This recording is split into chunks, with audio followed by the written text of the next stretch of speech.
Welcome into the Locked On Knicks podcast. I'm Gavin Schall, and I'm here to recap a draft night that many Knicks fans would say did not go very well for the team. They did not use their 11th pick. Instead, they turned that pick into 3 future first-round picks with various levels of protection on them. We'll get into that. We'll get into the Knicks' second-round pick, which was Duke's Trevor Keels, and so much more right now on Locked On Knicks.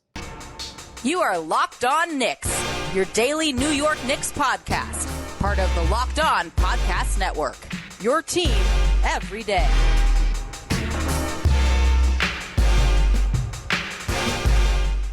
You are Locked On Knicks, your daily New York Knicks podcast, and I want to thank you for making Locked On Knicks your first listen today and every day. We are now available on all platforms, including, and you know this if you're already watching, but if you're not, we're available on YouTube, so be sure to like, subscribe, comment, all that good stuff. I'm Gavin Schall, a play-by-play broadcaster who has been hosting this podcast for, right around 3-4 years now. It's been a while. You'll notice that I'm not joined by my co-host Alex Wolf, and that is because he is at a wedding.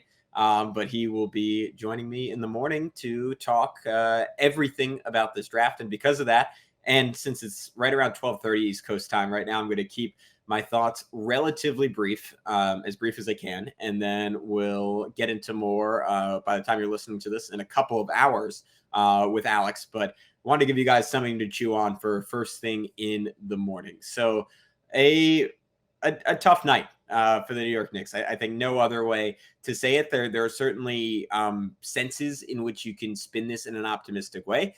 And I think it's worth noting that the last 2 NBA drafts that the Knicks were a part of, I walked away and Alex walked away being somewhere between confused and angry and annoyed. And both of them turned out pretty well. I wasn't happy with the Obi Toppin pick. By the end of last season, it looked like it might have been a pretty solid one. I was mystified by the Emmanuel Quickley pick. That turned out to be a stroke of genius. Last year, I was weirded out when the Knicks traded their first-round pick to Charlotte.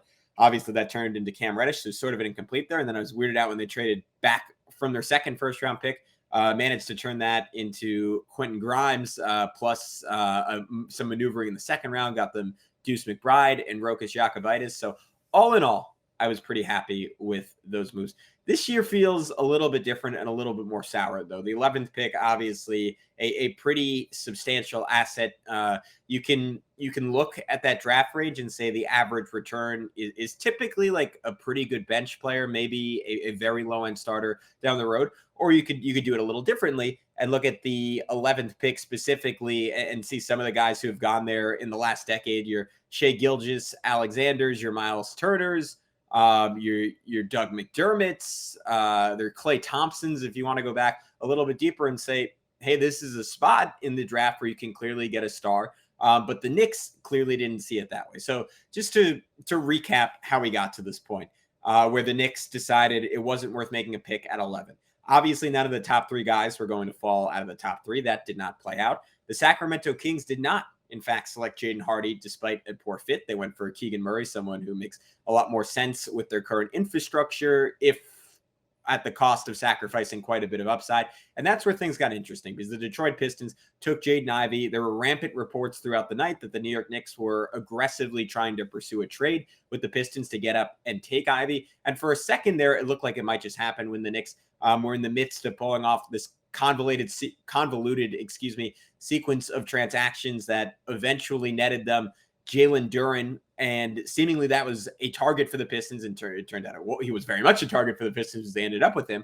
And I thought for a moment the Knicks were going to be able to trade Jalen Duren and all 3 of these picks they got from Oklahoma City, maybe 1 or 2 other young pieces, and get their guy in Jaden Ivey. And there's that moment of pure exhilaration, but it didn't turn out that way. So to wrap up the top 10, the other guys I think the Knicks were quite interested in based on reporting, not by me, but others who are significantly more plugged in. Shaedon Sharpe was a guy that the Knicks very much wanted, and he was gone at 7 because the Portland Trailblazers did their work early. They got Jeremy Grant, who is the veteran I think they needed to acquire to get Damian Lillard's I don't know what the right word is. Damian Lillard's approval, Damian Lillard's positivity going into next season. They needed someone who could contribute right away. And Jeremy Grant, frankly, outside of maybe the top couple of picks in this NBA draft, he was going to contribute far more than anyone the Pacers could have gotten at 7. So they did their work early. They got their guy in Jeremy Grant. And in turn, that freed them up to take a swing on someone like Shaedon Sharpe. I don't think Shaedon Sharpe would have necessarily made it to the Knicks anyways, but maybe in another world where Portland, I'm not even going to say that. I think that was sort of a moot point. I don't think he was ever getting there. The only alternative is the Knicks maybe could have persuaded them with an offer of Julius Randle and 11 to move up to 7 and get their guy in Shaedon Sharpe. I don't know if the Knicks are willing to do that. I don't think I think they maybe value Randle a little bit too high for that at this point, which you can quibble with. I certainly would.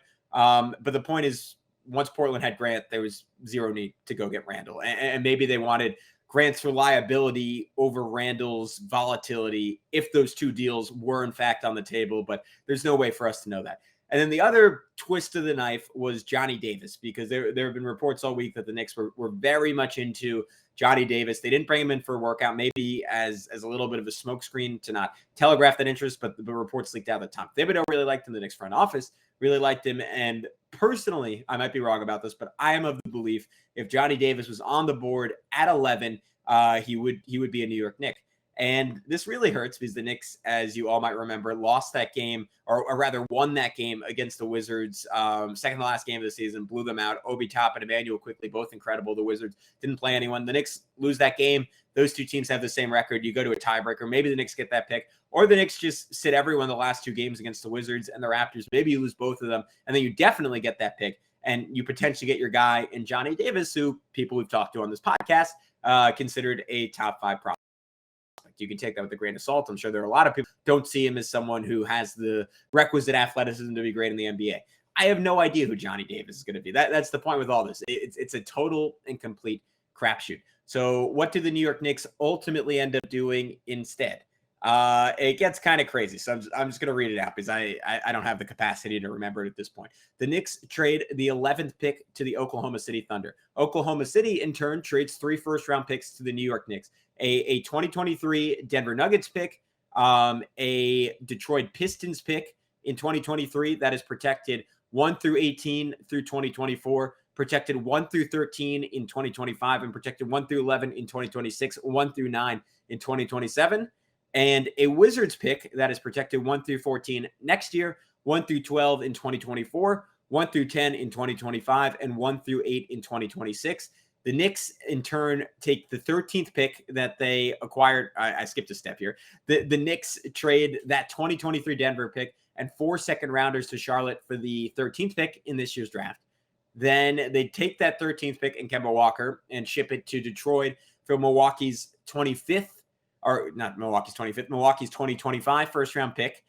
And then in total, the Knicks trade 11 Kemba and 4 seconds and get 3 future firsts with varying degrees of protections on them. That Milwaukee pick, if I forgot to mention, it is projected 1 through 4 in 2025. So what to make of all this? I'm going to need to take a break, and I'll tell you that in just a second, because I gotta let you know about our newest sponsor here at Locked On that has the coolest start to any ad read I've ever seen. Boom shakalaka. We have big news. The one and only NBA Jam is back. Arcade 1-Up, the leader in at-home retro arcade games, is not only bringing the best game ever back, but they made it bigger than ever with a wait-for-it Shaq edition. People are obsessed with NBA Jam, and I'm thrilled to tell our listeners you can once again play hoops with the NBA legends in this arcade classic. Jump clear across the court and set the ball on fire in one of the first sports games to ever feature real and digitized NBA licensed teams. No fouls, no free throws, and no quarters required. Compete with friends and family through all new Wi-Fi leaderboards, making you more connected than ever. Pre-order now from arcade1up.com. That's arcade1up.com for an estimated early September ship date. They've got even more classics like Golden Tee, Mortal Kombat, and many others starting at just $399. And check this out. They're giving away an NBA Jam Shaq edition to a Locked On listener. Enter for a chance to win a game console for your man cave at arcade1up.com. So that's Locked On. That's arcade1up.com/Locked On. You've got till July 8th to enter to win an NBA Jam edition Shaq console. Don't miss out. Enter today. Who are you going to play with? All right, guys, with that, we are back on the Locked On Knicks podcast. If you missed it, and I hate it if you skipped this part, we just just finished recapping the convoluted sequence of mechanics, I should say machinations, that got the Knicks 3 future first-round picks. I don't totally know what to make of this. Obviously, on a surface level, I think the natural reaction is to be pretty upset, right? Because it's human nature where you invest all this time in these guys, you fall in love with various prospects, you look at the range of 1 through 11, you say, you know what, there's going to be someone good on the board. And out of the guys we talked about, there were 2 fantastic options just on paper for the New York Knicks.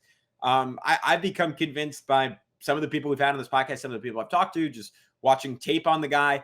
Jalen Duren, I think, is going to be a fantastic NBA center. The fact that the Knicks weren't interested in him, and the fact that I'll call this a fact. I think the Knicks have a fantastic scouting department and know who and what Jalen Duren is going to be in the NBA. I think that tells you that Mitchell Robinson is coming back. And now I would have said, if I could have gotten Jalen Duren, and keep in mind, the Knicks could have made the deal with the Thunder, right? That got them the 3 first-round picks, and then made the deal with Charlotte, trading the 4 seconds and the Denver first, and stopped right there and taken Jalen Duren at 13 and still had 2 future first-round picks to play with, only moving back 2 spots. So if the Knicks had just stopped in the middle of this series of trades, I would have been honestly pretty thrilled with that night. And I would have said, wow, this front office really knows what they're doing. They're really looking good. And I guess the premise for the New York Knicks was, again, they're set on the idea of bringing back Mitchell Robinson, and they want Jericho, or they see Jericho Sims as a long-term backup center. I don't have any issue with the Jericho Sims aspect of it. In general, I don't mind them bringing Mitchell Robinson back, but I think it's strange in the sense that they could have just let Mitch walk, saved a boatload of money on a guy who has some very real strengths, but seemingly is always going to have some very significant weaknesses, and bring in someone with Jalen Duren, who, frankly, I think worst case scenario is by and large what Mitchell Robinson is now, but has a ceiling to be quite a bit more than that. That's where I would have gone with the night. If they also could have stayed at 13 and landed AJ Griffin. Now, the thing we don't know from the outside looking in is what do AJ Griffin's medicals really look like? And clearly they were pretty worrisome, because a guy who was widely considered to be a top 5 talent didn't go until pick 16. And I flash back to the Michael Porter Jr. draft, where I was screaming at the top of my lungs. I didn't have this platform yet, but in my house to my family, I was screaming at the top of my lungs for the Knicks to take Michael Porter Jr. For a couple of years, that it looked like I was right on the money. And then the guy misses an entire season. Now, I don't think anyone is putting AJ Griffin's medicals in the same category as Michael Porter Jr.'s. And it sounded like Michael Porter Jr.'s were uniquely bad. I also think most people wouldn't consider AJ Griffin the same level of talent that Michael Porter Jr. was. So maybe it all cancels out in the wash, but I would have been pretty thrilled if the Knicks took a chance on AJ Griffin, who was one of the best 18-year-old shooters in the history of college basketball. I feel like that's a pretty good bet to make at 13, but what do I know? So what does this leave the Knicks with at this point? I like the term that our friend over at Knicks Film School, Jonathan Macri, used. They have ammo. They have ammo to go get a deal done. They have the extra Dallas pick. They have 3 extra first-round picks on top of that. They have, obviously, simple math, 4 extra first-round picks. The question is, who are they going to go get? Because these picks are not ones that will help the Knicks in the immediate future. When you look at the protections on them, right? That Milwaukee pick is already 2025. The Detroit pick, they're as good as the Pistons draft was tonight, and they won the draft getting Jaden Ivey and Jalen Duren. They're not getting that pick next year. It's 1 through 18 protected. Detroit, I don't see them being a playoff team next year. And even if by some miracle Detroit improves a lot the season after, it's still borderline if they get that pick. So you're looking more like 2025 for that pick. And then for the Wizards pick, again, I don't see a world where the Wizards make the playoffs next year. I think it's far more likely they trade Bradley Beal and try and tank their way for a shot at Victor Wembanyama or a Scoot Henderson or one of the Thompson brothers. I don't think either of those picks are conveying in the near future. So again, you're looking at it as ammo. What can the Knicks trade those picks for? I'll run through every team in the NBA. Let's see the stars that are feasibly available. The Miami Heat, Jimmy Butler. Nuh-uh. Bam Adebayo. Nuh-uh. Miami's not trading with anyone. Boston, same thing. Milwaukee, same thing. They're trying to win. Philly, they're trying to win. Toronto, who are you getting from Toronto for 4 or 5 first-round picks? You want to throw that out there for Pascal Siakam? Maybe. Maybe the Raptors do it. Okay, where does that get you as the Knicks? The Bulls, no one. The Nets, you want to go try and get Kyrie Irving? That's going to be nuts. Atlanta, nope. Cleveland, nope. Charlotte, for LaMelo Ball, no way. Washington, you want to turn that into Bradley Beal? Again, okay. I don't know where that really gets you as a franchise. You're kind of a fun team. Maybe there's a second star there. Orlando, Detroit, Indiana, nothing. Phoenix, Memphis, Golden State, Dallas, don't really see it. Utah, Donovan Mitchell's the name. Obviously, that people are going to keep throwing out. Is Utah really intrigued by an offer of Emmanuel Quickly, Obi Toppin, 5 first-round picks? Maybe. I don't know if that's worth it for either team, but maybe. I could keep going, but I don't really see another team on this list with a particularly interesting name. DeJounte Murray? You want to throw 4 of those picks out there for DeJounte Murray? A couple pick swaps in there? Fine. It's not changing your life if you're the Knicks. I'll tell you that much. It's not really changing your life. All this tells me, especially the Kemba aspect, the fact that they because obviously that was why when I keep saying, why didn't they just make the pick at 13? It was so they could get off Kemba Walker versus just stretching him. And that means the Knicks are trying to, for every dollar possible, to make an offer for Jalen Brunson. And that leads me to 2 thoughts. You better get Jalen Brunson.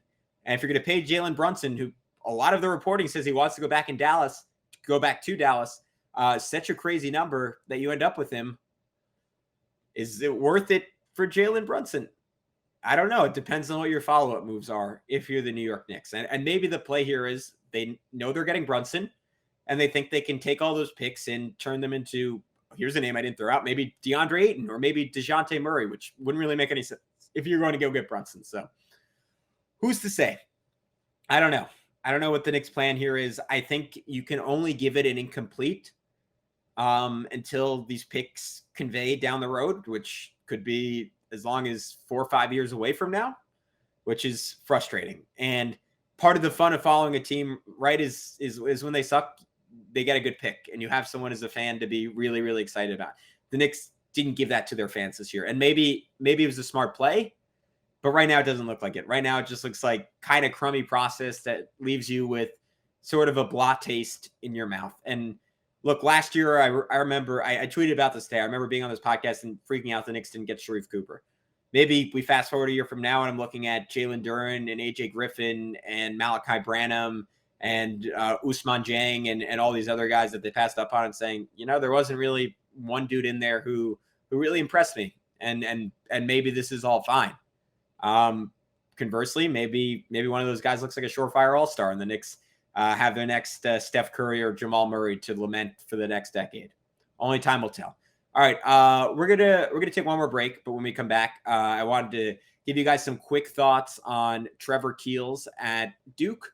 But before we do that, if you want to bet on Trevor Keels' NBA success, or you want to bet on anything in the whole wide world of sports, there's only one place to go. It's betonline.net. They're your number one source for all your betting needs and sports info. You can find all the latest sports developments, league reviews, and news, including this year's NHL playoffs and Major League Baseball. BetOnline is your continued source for all your sports wagering information, including live betting, esports, and scores. And BetOnline.net remains the best spot for all of your sports scores, podcasts, and news this season.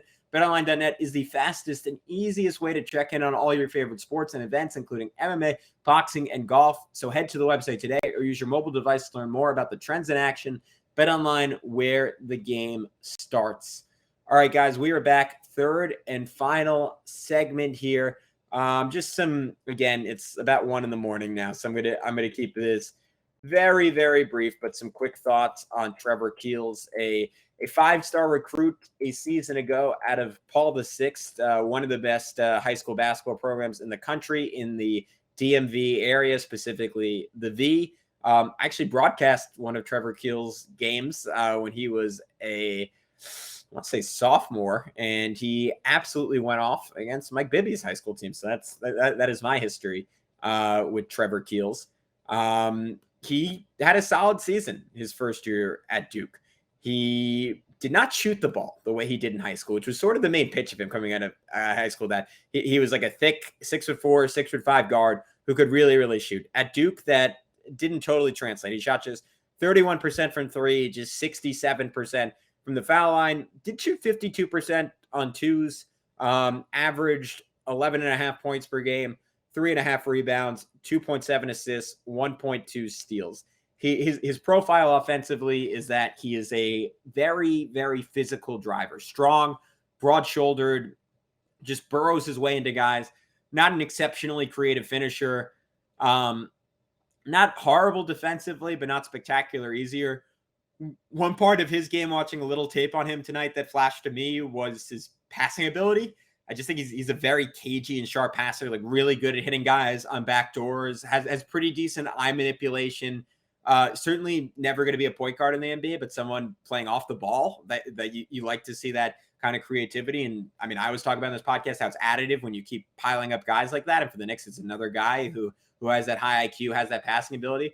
I could see him being an NBA player. I could see him having a long-term career. I don't really see a ceiling there that's particularly high or interesting. With the 42nd pick, you certainly could have done far worse if you were the New York Knicks. To me, he was a top guy on the board when they were up, and I was very happy to see them end up with Trevor Keels. So with that, we'll wrap up this edition of the Locked On Knicks podcast. And again, we will be back in a couple of hours with my guy, Alex Wolf, maybe popping in from a beach. Who's to say where Alex will call in from, but it'll certainly be fun to get his thoughts and bounce back and forth on some ideas coming out of this draft and what these picks might ultimately be used for. But for now, a disappointing night for the New York Knicks. We're all used to it. Hopefully, like these past 2 years, it looks better in retrospect than it does on draft night. But until next time, thank you guys so much for tuning in with us this draft cycle. I put it out on Twitter, but it means a ton. Big shout out to all the people who came on and helped us with their continued with their time and their expertise. Really made a difference, made this cycle a whole lot of fun. And it's officially the off season. So we're gonna have so much more for you on Locked On Knicks going forward. But until then, be good. Peace out.